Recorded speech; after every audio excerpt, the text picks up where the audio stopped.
దాదాపు నియోజకవర్గం ఎమ్మెల్యే నజీర్ మొహమ్మద్ తమ కార్యాలయంలో ముఖ్యమంత్రి సహాయ నిధి చెక్కులు పంపిణీ చేశారు.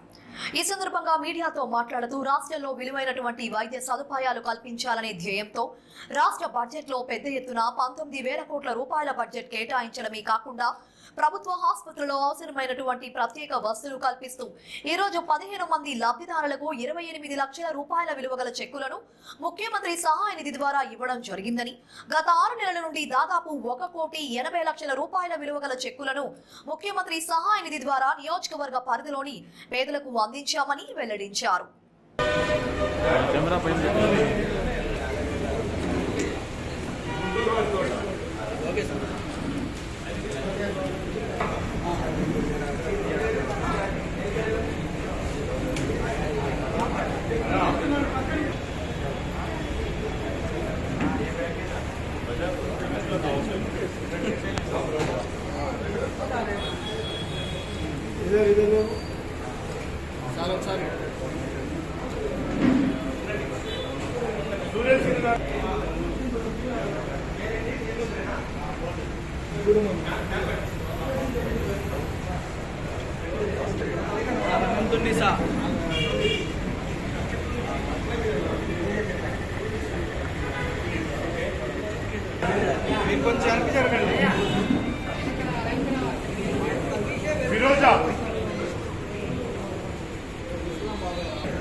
రాష్ట్రంలో మెరుగైనటువంటి వైద్య సదుపాయాలు కల్పించాలనేటువంటి ధ్యేయంతో ఒక పక్కన రాష్ట్ర బడ్జెట్లో పెద్ద ఎత్తున దాదాపు 19,000 కోట్ల రూపాయల బడ్జెట్ని కేటాయించడమే కాకుండా ప్రభుత్వ ఆసుపత్రుల్లో అవసరమైనటువంటి ప్రతి ఒక్క సదుపాయాన్ని కల్పిస్తూ ఒక పక్కన పేదవాడు అవసరమైనప్పుడు దొరకనటువంటి ట్రీట్మెంట్ కోసం కార్పొరేట్ హాస్పిటల్లో ప్రైవేట్ హాస్పిటల్లో చేయించుకుంటే వారు నిరసహాయులుగా ఆర్థికంగా చిక్కుపోకుండా ఈరోజు గౌరవ ముఖ్యమంత్రి గారి సహాయ నిధి ద్వారా పెద్ద ఎత్తున రాష్ట్ర వ్యాప్తంగా ప్రతి ఒక్కరు కూడా వైద్య సదుపాయాల కోసం ఆర్థికంగా వాళ్ళందరూ కూడా ఆదుకున్నటువంటి పరిస్థితులు ఉన్నాయి.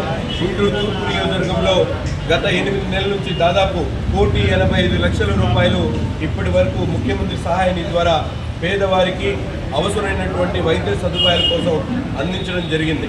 అంతేకాకుండా ఎల్ఓసి ద్వారా ఎవరైనా కనీసం కార్పొరేట్ హాస్పిటల్కి వెళ్ళి చూసేటువంటి పరిస్థితి లేనటువంటి వాళ్ళకి అవసరమైనటువంటి ఖర్చు ఏదైనా ఉంటే ఆ ఇండెంట్ని తీసుకుని వస్తే వెంటనే ఎల్ఓసి ద్వారా దాదాపు ఇప్పటికీ ఈ రోజు 12,42,000 ఎల్ఓసి ఇవ్వడం జరిగింది. అంతేకాకుండా ముఖ్యమంత్రి సహాయాన్ని ద్వారా 16 లక్షలు ఈరోజు ఇవ్వడం జరుగుతూ ఉంది. ఈరోజు మొత్తం 1,85,00,000 రూపాయలు గుంటూరు తూర్పు నియోజకవర్గంలో గత 6 నెలల నుంచి ముఖ్యమంత్రి సహాయాన్ని ద్వారా ఇక్కడ ఉన్నటువంటి పేదలకు అందించడం జరిగింది. చాలా సంతోషం ఈరోజు చూస్తూ ఉన్నాం. ఎందుకంటే గతంలో అవసరమైనటువంటి వైద్య సదుపాయాలు లేకపోవడం అనేక మంది చనిపోయినటువంటి పరిస్థితుల్లో ఆర్థికంగా పేదవారు చితికిపోకూడదనేటువంటి ఆలోచనతో ఈరోజు ఎంతో పెద్ద మనసుతో గౌరవ ముఖ్యమంత్రి గారు ఇస్తున్నటువంటి ఈ ఆర్థిక సహాయానికి 2 చేతులెత్తి హృదయపూర్వకంగా ఆయన ధన్యవాదాలు తెలుపుతా ఉన్నాం. నిన్న ఒక లివర్ ట్రాన్స్ప్లాంటేషన్ కోసం నిన్న 10 లక్షల రూపాయలు ఇచ్చాం. 38 లక్షల రూపాయలు ఇప్పటికీ ఎల్ఓసి ద్వారా ఈ రోజు ఇచ్చినట్టు. అంతేకాకుండా ముఖ్యమంత్రి గారి సహాయ నిధి ద్వారా దాదాపు 16 లక్షలు ఈ రోజు వరకే దాదాపు కనీసం 50 లక్షల రూపాయల వితరణ జరిగింది. టోటల్గా ఇప్పటి వరకు 1,80,00,000 రూపాయలు మన నియోజకవర్గంలో పేదల కోసం వాళ్ళ వైద్య సదుపాయాల కోసం ఖర్చు పెట్టడం జరిగింది.